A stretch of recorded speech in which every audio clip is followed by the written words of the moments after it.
Bougez-vous le cul. Il n'y a pas de pilule magique. Il n'y a pas de magie là dehors. Il n'y a pas de raccourci. Vous devez travailler, travailler et travailler. C'est un travail difficile. Je suis allé à l'université.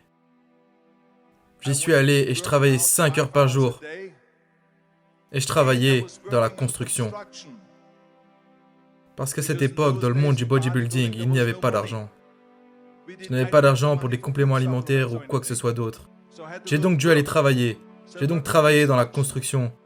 J'allais à l'université, je m'entraînais au gym, et la nuit de 8 heures du soir à minuit, j'allais en cours de théâtre 4 fois par semaine. Et j'ai fait tout ça.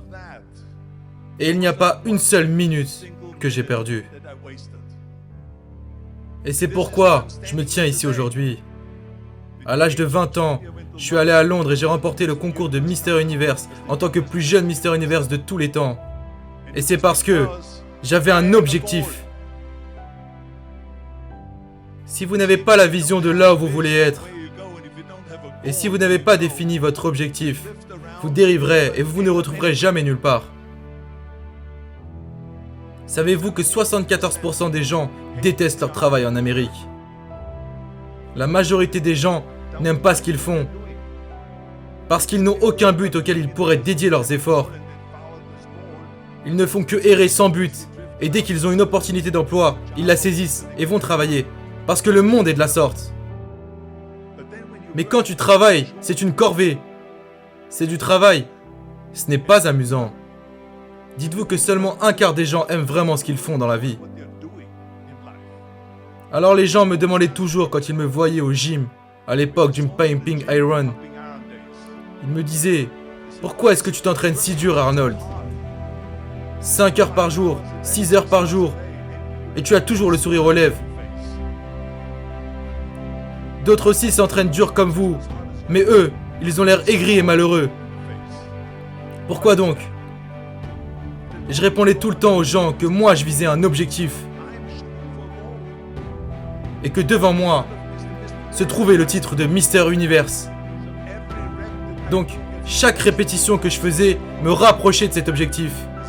Et cette vision devenait de plus en plus une réalité.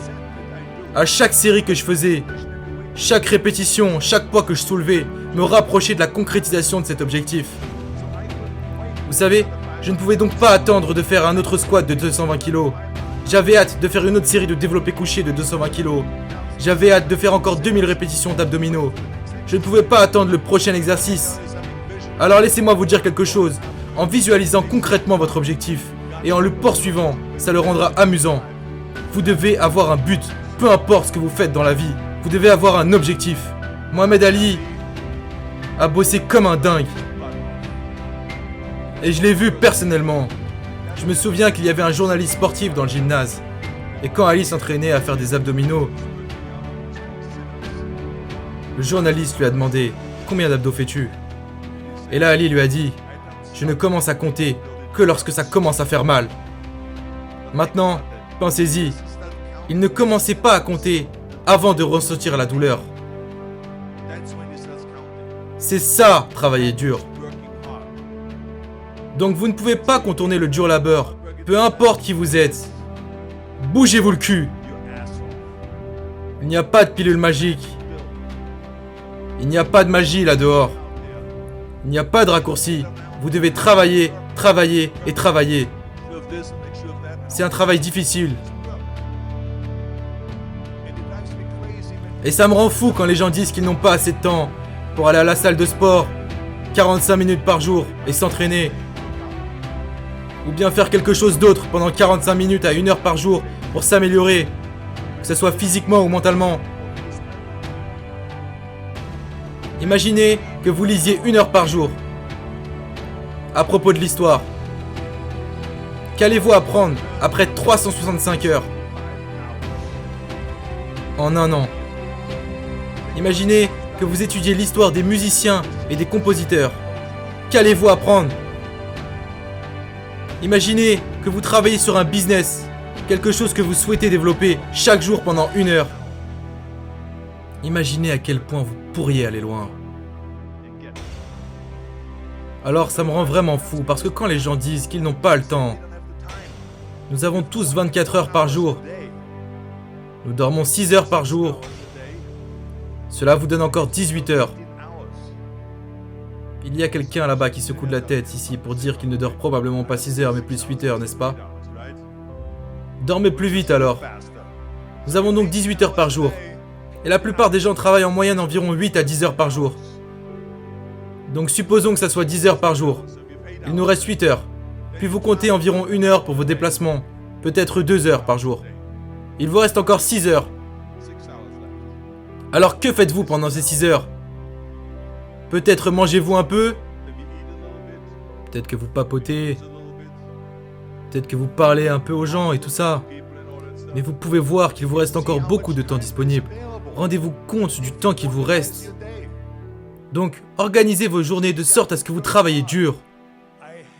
Et vous savez, je déteste les plans B. Et je vais vous dire pourquoi.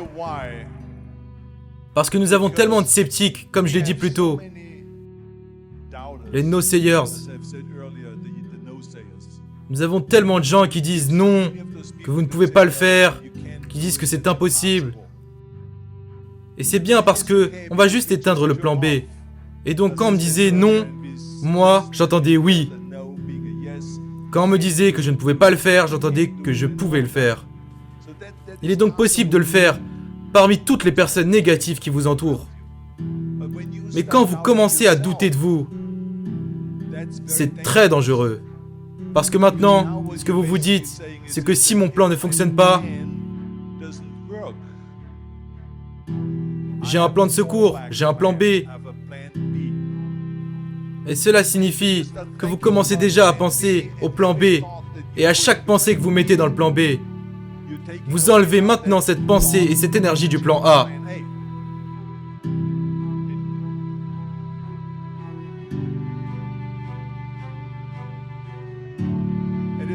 Et c'est très important de comprendre que nous fonctionnons mieux s'il n'y a pas d'issue de secours. Parce que le plan B devient une issue de secours. Donc si j'échoue et que je tombe, j'ai toujours le plan de secours qui me protégera. Et ce n'est pas bon parce que les gens sont plus performants quand il n'y a pas d'autre issue. Les gens performent mieux dans le sport et dans tout le reste lorsqu'ils n'ont pas de plan B. Et ce que je peux vous dire aujourd'hui, c'est que je n'ai jamais eu de plan B. Je me suis pleinement engagé à devenir un champion de bodybuilding. Je me suis pleinement engagé à être un Américain. Je me suis engagé à fond dans le show business. Et je gardais la tête haute. Peu importe ce qu'il fallait, je faisais le travail.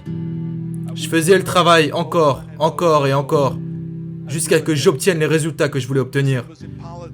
Et c'est la même chose pour la politique et tout le reste.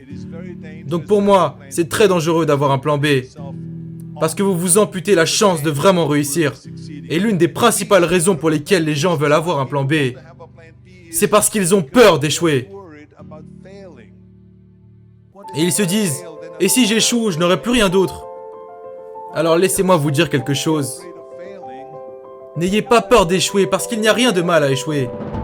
Vous devez échouer pour pouvoir gravir les échelons. Il n'y a personne qui n'a jamais échoué. Vous savez, Michael Jordan a dit dans l'une de ses interviews que quand les gens lui disaient « Tu es incroyable, tu es le plus grand joueur de basketball de tous les temps ». Et puis Michael Jordan leur disait « Vous ne faites que mentionner les succès. Avant que je devienne le plus grand joueur de basketball, j'ai raté 9000 paniers quand je jouais dans les matchs de la NBA. »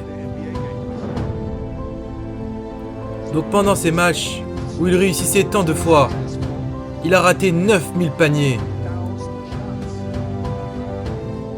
Cela fait-il de lui un échec? Non, il est l'un des plus grands joueurs de basketball de tous les temps. Mais il a échoué 9000 fois. Vous comprenez? Nous échouons tous. Et c'est ok.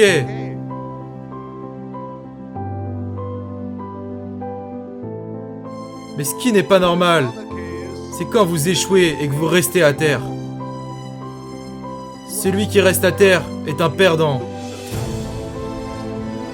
les gagnants échoueront et se relèveront, échoueront et se relèveront, échoueront et se relèveront encore et encore. Un gagnant se relève toujours. Ça, c'est un gagnant.